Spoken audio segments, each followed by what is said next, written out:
महाराष्ट्र शाही न्यूज मराठी, बातमी मागची बातमी, शोध सत्याचा। ISO GMP certified Ayush approval सह WHO मान्यता प्राप्त समृद्धी आयुर्वेदा ठरतय गंभीर व दुर्धर आजारांवर आयुर्वेदिक पद्धतीने गुणकारी वरदान। समृद्धी आयुर्वेदा देत आहे मणका विकार, गुडघेदुखी, मधुमेह, महिलांचे आजार, लैंगिक समस्या, मूतखडा, मूळव्याध, त्वचा विकार, पित्त विकार, वंध्यत्व व हाडांच्या सर्व प्रकारच्या आजारांवर खात्रीशीर औषधे व रामबाण इलाज। समृद्धी आयुर्वेदाची जिल्हा वितरक, तालुका वितरक, डॉक्टर व आयुर्वेदिक औषधे मेडिकल यांच्या शाखांसाठी आजच संपर्क करा। Samruddhi Ayurveda managing director doctor Yogesh Phapale. Mobile number 75 22 91 96 87 व 81 0803 38 87। संगमनेर तालुक्यातील पठार भागातील कवटेवाडी जवळ बाळेश्वर येथील 25 वर्षीय महिलेला बुवाजी बाबा देवाचे मुखवटे काढण्याच्या कारणातून तिचे पतीसह तिला जबर मारहाण करत विनयभंग केल्याची घटना मंगळवार दिनांक 10 डिसेंबर रोजी सायंकाळी 5 वाजताच्या सुमारास घडली आहे।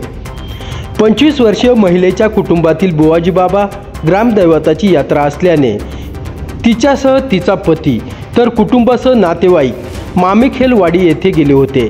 देवाची पूजा आरती करत देवाला नैवेद्य दाखवून सर्वांनी प्रसाद घेत तेथे भोजन केले। सायंकाळी सर्व कार्यक्रम संपन्न झाल्यानंतर देवाचे मुखवटे काढत असताना 25 वर्षीय महिलेच्या गावातील भाऊसाहेब बबन जोशी हा तेथे आला। त्यावर तो म्हणाला की हा देव आमचा आहे, तू मुखवटे काढू नकोस। सदर महिला त्यास म्हणाली की हा देव आमच्या शेतात असून तो आमचा आहे, म्हणून मी मुखवटे काढत आहे असे म्हणाल्याचा त्यास राग आल्याने त्याने शिवीगाळ करत मारहाण करण्यास सुरुवात केली। सदर महिलेला मारहाण होत असताना तिच्या ओरडण्याचा आवाज आल्याने तिचा पती तेथे आला। त्याने भाऊसाहेब जोशी यास जाब विचारला असता माझ्या पत्नीला का मारतो आहे असे विचारल्याचा राग त्यास आल्याने त्याने लोखंडी रॉडने तिचे पतीचे डाव्या पायाच्या पंजाजवळ रॉड मारला तर मारहाण करण्यास सुरुवात केली। यावेळी तिचा पती जमिनीवर पडला असता तिने सोडासोडव करण्याचा प्रयत्न केला तेव्हा भाऊसाहेब जोशी यांनी तिचा उजवा हात पिरगळून हाताच्या पंजाला चावा घेतला तर तिचे कपडे फाडून तिला लज्जा उत्पन्न होईल असे कृत्य केले। या दरम्यान कुठे तक्रार केल्यास तुमच्या कुटुंबाचा कायमचा खात्मा करून टाकण्याची भाऊसाहेब जोशी यांनी सदर महिलेसह तिच्या पतीला धमकी दिली आहे। सदर घटनेप्रकरणी 25 वर्षीय महिलेच्या फिर्यादीनुसार भाऊसाहेब बबन जोशी राहणार मामेखेलवाडी जवळे बाळेश्वर तालुका संगमनेर जिल्हा अहिल्यानगर यांच्यावर शिवीगाळ, मारहाण तर महिलेचा विनयभंग, जीवे मारण्याच्या धमकीसह विविध कलमान्वये घारगाव पोलिसात गुन्हा दाखल करण्यात आलाय। या घटनेचा पुढील तपास घारगाव पोलीस करत आहेत। ब्युरो रिपोर्ट, महाराष्ट्र शाही न्यूज मराठी, संगमनेर।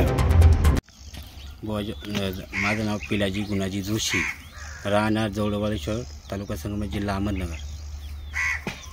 मामेखेलला बोजाबाबाच्या मंदिराकडे जात असताना बोजाबाबाच्या मंदिराकडे गेलो होतो। बोजाबाबाची यात्रा होती काल। यात्रा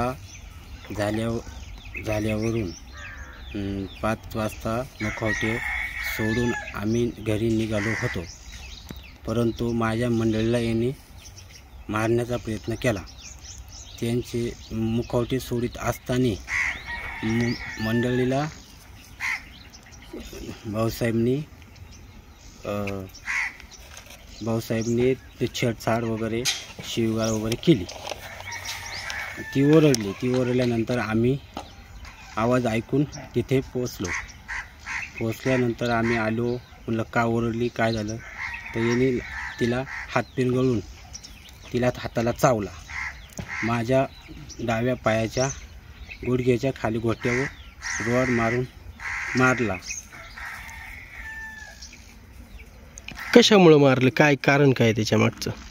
कारण बोजाबाबाच्या मंदिराचे जे मुखवटे जे आम्ही सोडत होतो त्याचा राग काढून माझ्या मंडळीला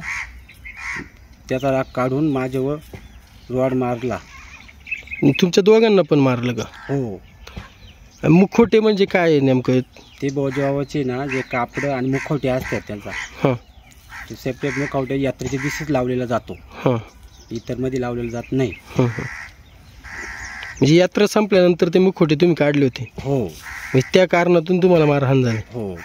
बरं, पुढे काय झालं मग? त्यानंतर 6च्या दरम्यान लामटे साहेबांचा त्यांना कॉल केला. कॉल करून विचारलं. त्याने आमच्यावर खोटा गुन्हा दाखल पोलीस स्टेशनला केला. कोणी दाखल केला? समोरची व्यक्ती. त्यांचं नाव काय? काय नाव त्यांचं? साहेब बबन जोशी. म्हणजे लामटे साहेबांना कोणी कॉल केला? त्यांनी केला. भाऊसाहेबनी कॉल करून त्यांना हाताशी धरून तर आमच्यावर खोटा आरोप पोलीस स्टेशनला केला. मग तुमच्यावरती गुन्हा दाखल झालाय का आता?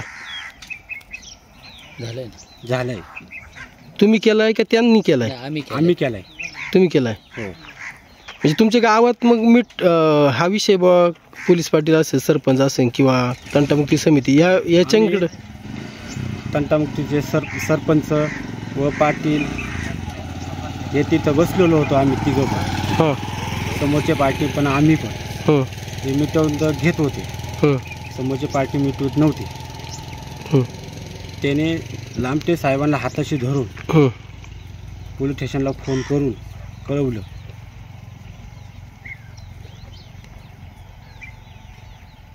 खोटा आरोप आमच्यावर घेतला. काय आरोप करत होते तुमच्यावरती? मारहाणीचा. त्यांना? हो. त्यामध्ये आम्हाला मारहाण तुम्ही केली. मारहाण तुम्हालाच झाली? हो, मारहाण आम्हालाच झाली. आणि त्यांनी आरोप केले? त्याने आरोप केले. मग त्यांनी पोलीस स्टेशन येऊन सांगितलं नाही की त्यांना मारहाण वगैरे झाली काही? नाही. ते आलेच नाही पोलीस स्टेशन? आलेच नाही. बरं, मग पुढे काय आलं? पुढे इथं पोलीस स्टेशनला आम्ही आलो 9 वाजता. 9 वाजता आल्यावर साहेबांकडून रुग्णालयाचं ते सर्टिफिकेट दवाखान्यासाठी गेलो. दवाखान्यामध्ये गेल्यावर त्याने आम्हाला उपचार केले. उपचार केल्यानंतर आम्ही घरी गेलो. उपचार झाल्यानंतर तुम्ही परत पोलीस स्टेशनला आले नाही का? पोलीस स्टेशनला ते म्हणे सकाळचं या तुम्ही 10 वाजता. 10 वाजता आल्यानंतर आम्ही एक्सरे वगैरे काढली. परत पुन्हा पोलीस स्टेशनला आलो. आज पोलीस स्टेशनला आल्यावर आम्ही त्यांच्यावर गुन्हा दाखल केला. म्हणजे तुमची जी काय तक्रार आहे ती दिली तुम्ही? हो, आमची जी तक्रार होती ती त्यांना दाखल केली. मग आता तुमची यापुढे काय मागणी आहे नेमकी? आमची मागणी अशी आहे का प्रशासनाने काय मला न्याय निवड करून द्यावा, एवढीच विनंती. लामटे साहेबांचं काय म्हटले? ते काही दबाव वगैरे आणला का त्यांनी? लामटे साहेबांनी पोलीस स्टेशनवर दबाव आणून आमच्यावर खोटे आरोप करतात. तुम्ही काय इलेक्शनच्या काळामध्ये वगैरे त्यांच्या विरोधात काही काम वगैरे केलं का? नाही. महाराष्ट्र शाही न्यूज मराठी, बातमी मागची बातमी, शोध सत्याचा.